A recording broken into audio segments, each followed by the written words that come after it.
What's going on, guys? Tom Worley from Liberty Realty back with another episode of Hidden Hudson, where we continue to introduce our friends, clients, referral sources to local businesses and resources around the area that make living in Hudson County, northern New Jersey, to be honest with you, Bergen County, so great and exactly what draws our clients and friends into this area, right? So today we have Amy Frank Goldman. She is the founder and president of the FLAG organization out of Hoboken. And what we're going to do today is we're going to talk to her a little bit about, let her introduce to you the brains behind the operation of FLAG, tell us what inspired her to start this, what's been her top accomplishments so far since starting FLAG and what is FLAG, along with any upcoming events and how you can get involved. And we will obviously close out with our standard rapid fire here. So Amy, thank you so much for agreeing to do this interview and joining us today. For having me. I appreciate the highlight. You got it. So FLAG is has really taken off recently, right? I mean, it was something that started early since COVID started, and it is taken on a life of its own, right? And we're going to get to exactly what FLAG is, but before we get to all that stuff, why don't you tell us a little bit about yourself? Who is the brains behind the organization right now that is taking on this life of its own? Sure. I mean, my husband might argue the brains, but he might say the mad scientist or something along those lines. But yeah, so my name is Amy Frank Goldman, and I live here in Hoboken. I've been here for about 8 years, and I have a 6-year-old daughter who is the light of my life. I'm the founder and president of a wealth management firm here in Hoboken, 𝐀𝐸𝐲 Wealth Management. So primarily what I do for a living is financial planning. Meet with individuals and talk to them about their financial needs, work with a lot of small business owners, some Sure. retirees. But I think one of the things that anyone who knows me would say is true is that I've always had a very deep connection with my community. So I've always been very focused on creating a sense of community and creating that example for my daughter, involved in helping and nonprofit work. Sure. That's always been pretty deep rooted, and it's always been something that's been a big part of my life. Sure. So in doing so you start, and the deep rooted drive to be involved in the community and everything else that kind of led you to starting this organization called FLAG. So tell us a little bit about what FLAG is and how this got started. Yeah, so it's actually kind of a funny story. There's FLAG organizations across the country. Okay. And for those of you who don't, for people who aren't familiar, FLAG means Frontline Appreciation Group. And there was a organization that started grassroots in Chatham and Madison.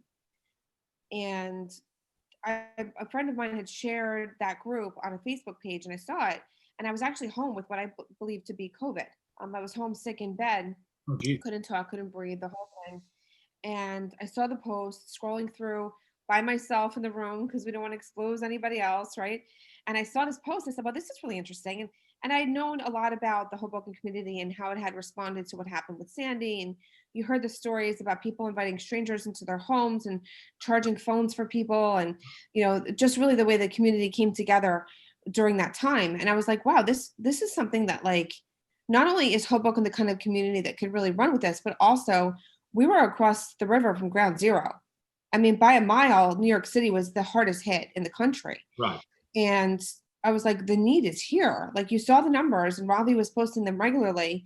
It was the kind of thing where, like, you knew it was going to escalate further. And, like, why can't we do something that's kind enough to help the people around us?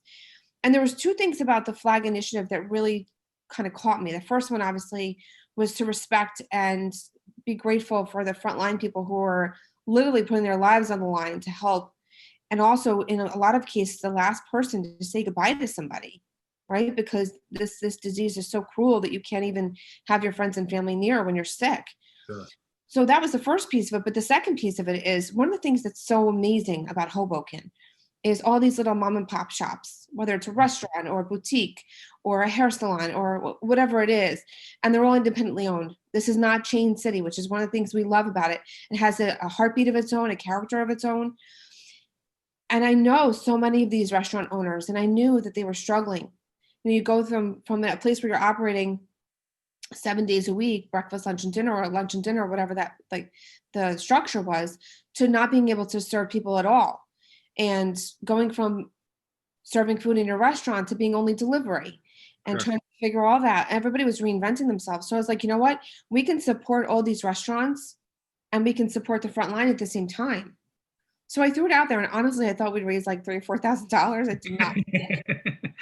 To take on the life that it did, and it literally took on a life of its own, and it turned into a movement. Like, I'm obviously, I know you're familiar with it because that was why you had contacted me. And by the way, thank you for your service as a fireman in town. It's funny because that's the other side of this, right? So myself and my business partner John are both firefighters here in Hoboken. So part of the push to and my thought process of having you on here is also in a way to thank you for what you've done for us. I mean, we've benefited on our shifts from your generosity as well. The meals and the organizing of private chefs around town to cook dinners and everything else.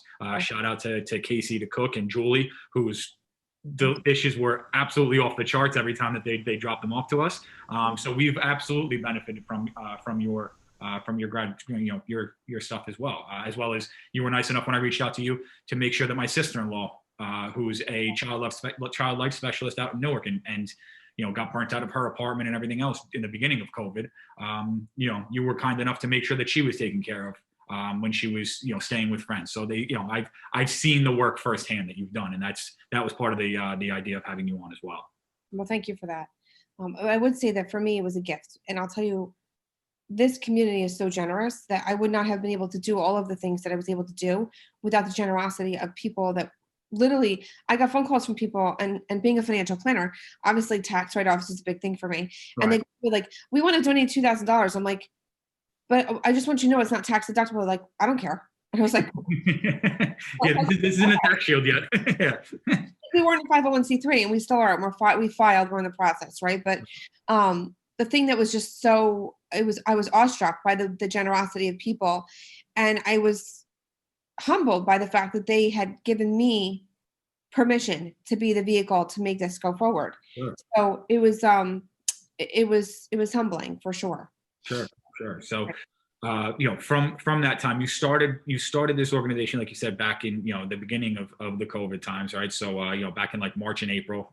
And since then, you've had a number of events, right? You've had a number of fundraising events. You've taken care of countless restaurants around town, in terms of donations, making sure that they were, that they had, were able to produce meals for the frontline workers and everything else. Of everything that you've been able to accomplish since the beginning of this, and this is still, right, I mean, this is a young organization in the big picture here. Everything that you've been able to accomplish so far, what do you think is, your number one, like, you can hang your hat on that accomplishment from since you started? It was 1,000 little things that added up into one big one. Do you know what I mean? Like, every meal was special in some way. Like, there was restaurant owners that I called them and I said, here's how we work it. It has to be individually wrapped. I don't know what your cost is per meal, but here's what we can spend. We're a nonprofit. I can't be reckless with the money. Mm-hmm. And there was restaurants that were like, no problem. And they sent salmon fillet and like truffle mashed potatoes. And I'm like, but I only gave you this much money. And they were like, no, these people are heroes. They deserve it. It was stuff like that. It was, there's a gentleman from CrossFit Hoboken who every time I called him and asked him to help with deliveries, he was always available. Right. He has actually been volunteering at the pantry a lot. Like, I don't know if you know John 𝐸𝐸𝐸𝐸𝐸. But he helped me with meal deliveries. I mean, like, there were certain people that, like, there was a guy, Scott Samsel, who you may know as well. Every time I called him, picked up the phone. How can I help? What can I do? Right. We ended up at the end of it with 30 volunteers. And those 30 volunteers, like, I was basically at the top of the organization, delegating as much as I could. Mm-hmm. Control freak. But like, people helped. Like, nobody said no. I had one or two people that, like, once they started volunteering, they realized how intense it was, and they were like, "This was a little bit more than I thought it would be. I'm so sorry." And of course, I was like, "Oh my God, don't worry about it. Like, I'm not paying you." It's like, you know what I mean? Right. So it was I would say the culmination of that, right? Like, 30 people that literally just dug their heels in and said, what can I do? How can I help? And then at the end of the day, we served over 20,000 meals to the front line. Jesus. So, and I'm a numbers girl, so I tracked all this, right? We raised I'm sure you did. we raised over $230,000. Oh my God. Thinking for a minute. and served over 20,000 meals. We were able to also donate $25,000 to the Hoboken Food Pantry and the Hoboken Shelter through auctions that we had where we split the proceeds, and through events that we had where we split the proceeds. So the amount of goodwill and amount of support that we were able to give the community, the restaurant owners, the frontline workers, the food pantry, the shelter, there was artists that we helped highlight their work. I mean, it really was such a feel good experience for me. I'm really incredibly proud of it. And so I would say the combination of all that, and then things quieted down, right? Because summer came, the numbers seemed to come down a bit, and the hospitals were lowering their numbers. Like, we don't need meals every day anymore. So we kind of stopped with like the deliveries and kind of scaled things back. And then the fall came and it started to trickle up again. And the numbers aren't going down anytime soon. It doesn't look like, that's for sure. The infection rates, right? But thankfully, knock on wood, the hospitalizations in Hoboken haven't been insane, right? So they haven't staffed up and they haven't had the same issues that they had during the initial peak. But one of the areas of this community that was really suffering was the food pantry. Right. They opened their doors in March of 2020. They've served over 13,000 people through their doors, right? And so the resources that they had garnered to get that started ended up not being enough to get them through, let's just call it this winter, okay? Right. They don't discuss numbers as freely as some other organizations. And I don't mean that as a negative. The only reason why I mention that is I don't want to give away too much because I want to be respectful of their privacy, right? But they needed to raise money. So we organized this Battle of the Booty, which I'm not sure if you saw that or not. But we had 4 CrossFit gyms. We had Hudson River Athletics, we had CrossFit Hoboken, Brayson Athletics, and then the Fit Foundry. Right. And then we had one kids gym, the Inner Athlete. And a one-day event, people squatting, everybody was squatting to win. And this was bittersweet. The person who squatted the most, so had the most squats in a 5-minute time period, was a girl by the name of 𝐀𝐨 Blair.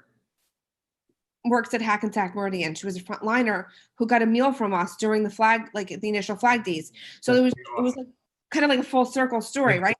Then there was another nurse who works at NYU Langone in the city who ended up raising over $1,000 from her hospital friends that people worked at her hospital who also received a meal from us during the height of COVID, right? So that event raised over $15,000. And thank you, by the way, from the fire department for helping get involved.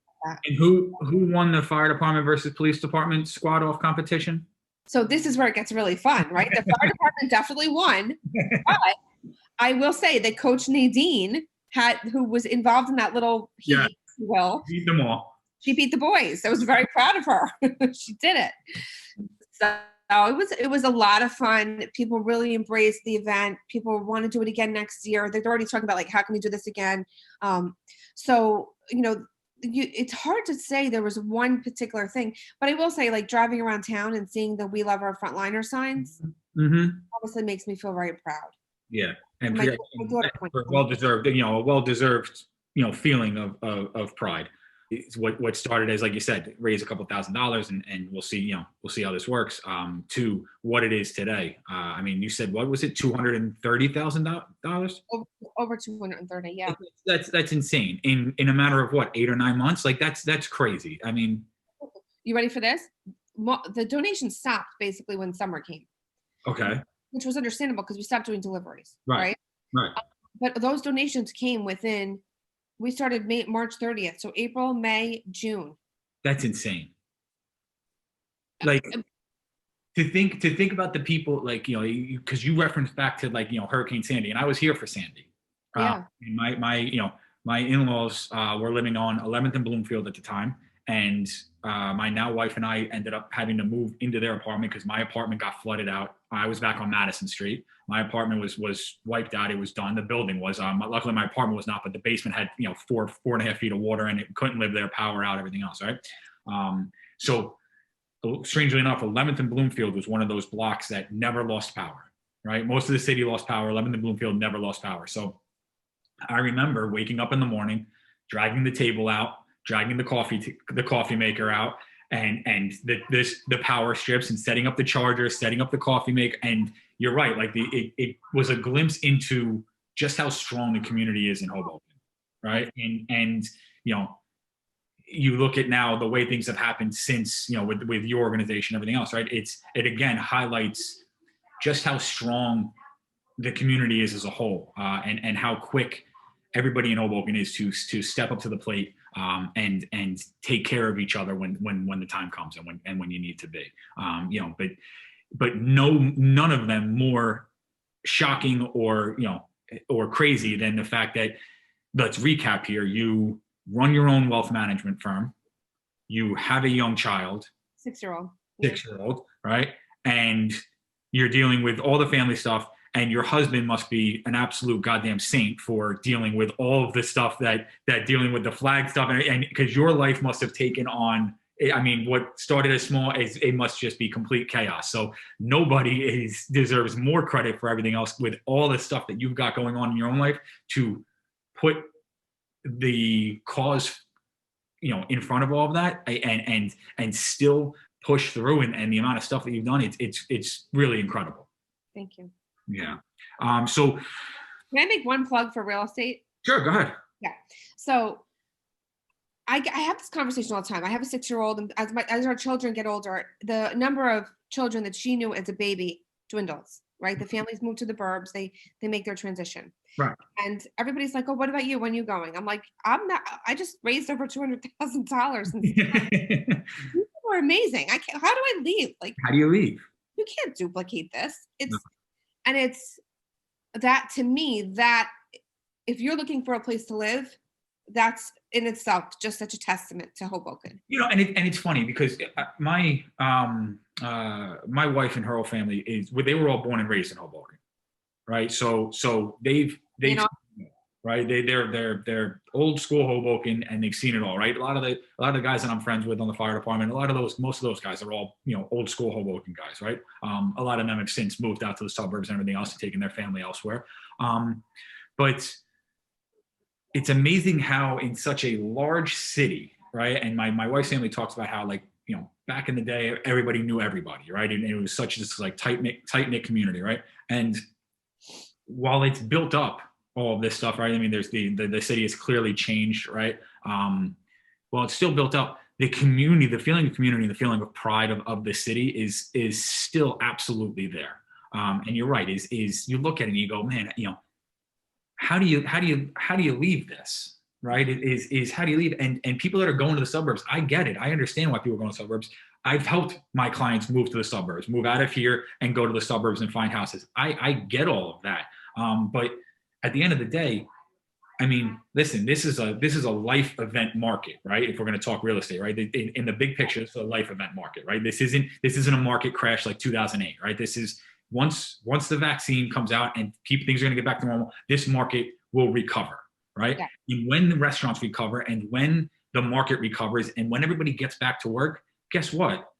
The convenience and the desire to live in Hoboken is still going to be there, greater than it probably was beforehand, because the convenience of being able to walk up to Washington Street and get dinner, go out to a bar, go out and have a drink, go out for happy hour, all that stuff's still going to be there, right? So yeah, it's dark now, and it's probably tough. And listen, I understand that, you know, I get it. People with young kids, the times that the parks are closed, it hurt, and not being able to get, you know, you're bottled up in apartments and condos and everything else. But long term and big picture, you're right. Like, why, you know, what is going to drive you to leave? Because at the end of the day, all the conveniences are still here, and this market will come back, and all these restaurants are going to open up again, and all the conveniences of Hoboken are still going to be there, you know, post COVID. Sure, I agree. Yeah, couldn't agree more.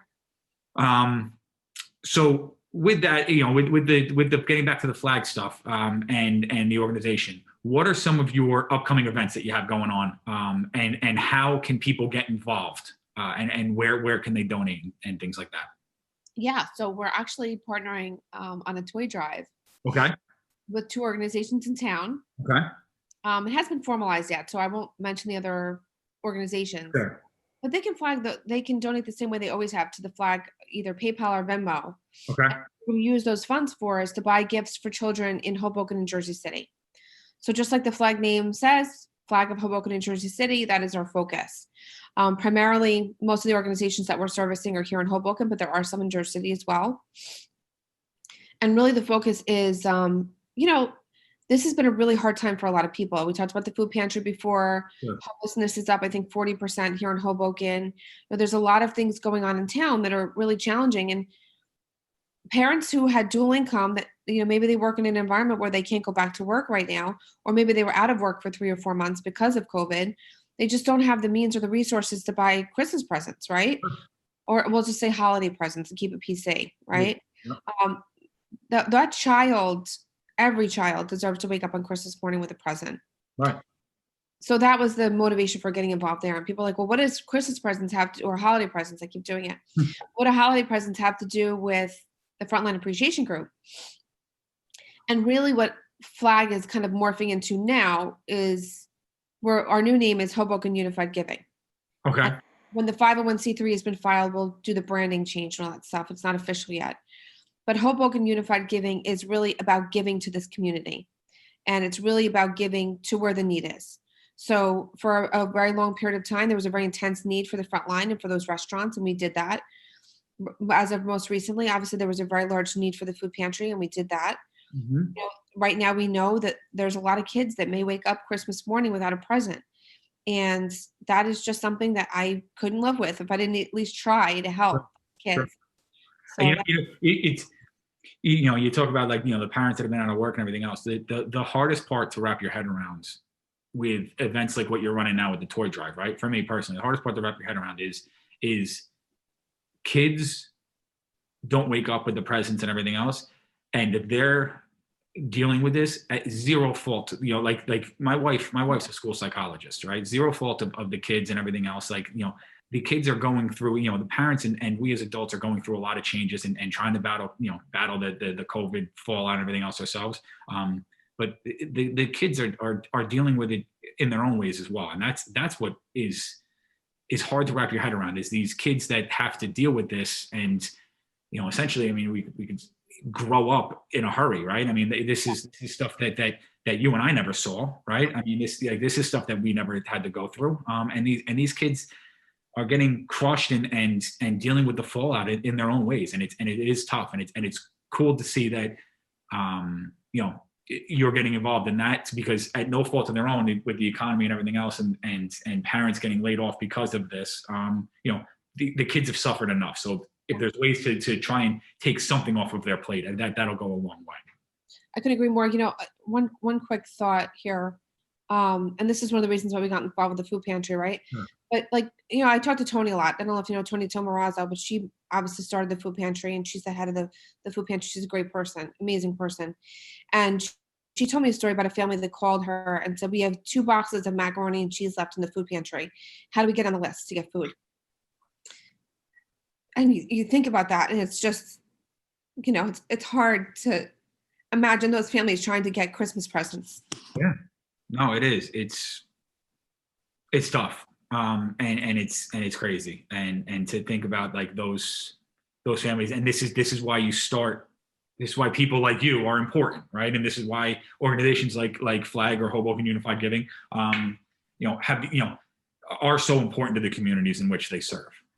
So with that said, what is the PayPal and Venmo name that is currently collecting money? Because it'll be at the bottom of the screen, and I'll leave it in the comments of the video as well. Yes, let me pull that up for you. I can't believe it's been so long since I gave it out. Give me just 1 second. The PayPal is FLAGhbkn. Okay. And the Venmo is at FLAGhbknjc. Okay. All right. So if you want to give, donate to the toy drive that they're running, or just give in general, just because of the fact that it's such a successful and it's such a well-run and strong organization. Those captions and those tags will be in the comments and across the bottom of your screen here. So lastly, a little more insight into who Amy is. We're going to do some rapid fire. Love it. A few questions. First thing that comes to mind when I ask you the question, and just give me your rapid fire question. So we're going to start. Ready? Yes. First job. Waitress. Red or white wine? I'm sorry. First job was cold caller. I'm sorry. Cold caller. Okay. Red or white wine? For a charity, actually. White wine. Favorite dinner? Macaroni and cheese. Okay. This is a big one for Hoboken person. Favorite local deli? Oh, M&P Biancamano. Those are my people. I love them. Favorite cocktail? Negroni. Okay. Favorite sport? I guess weightlifting. Okay. CrossFit. So maybe that's, yeah. Do you have a favorite sports team? Giants. Okay. It's unfortunate. iPhone or Android? iPhone. Favorite place you have traveled to? Bora Bora. Ooh. Any job in the world that you could do, what would it be? Financial planner. Okay. What is your binge watching show recommendation? Oh, Schitt's Creek. Awesome. Great one. Obsessed. So good. So And lastly, cake or pie? Cake. Really? Cake. Why? What kind of communist? I don't know. Listen, man. Some people are in the pie. You never know. So funny. Yeah, I love cake. So that wraps it up. Again, Amy, thank you so much for joining us and giving us some insight as to FLAG. And don't forget, guys, if you want to donate, the tags to donate will be at the bottom of your screen, as well as in the comments. And as always, guys, if you or somebody you know is thinking about buying or selling in our area, please reach out. We're never too busy for your referrals. Let's help get you guys and your friends and family into this great community. Hopefully this gave you some insight as to what makes our community so desirable to live in, guys. Thank you for watching. And again, don't forget, we're never too busy for your referrals. Don't forget to like and subscribe on our YouTube page. Have a good day, guys. Amy, thanks again. Have a good one. Good one.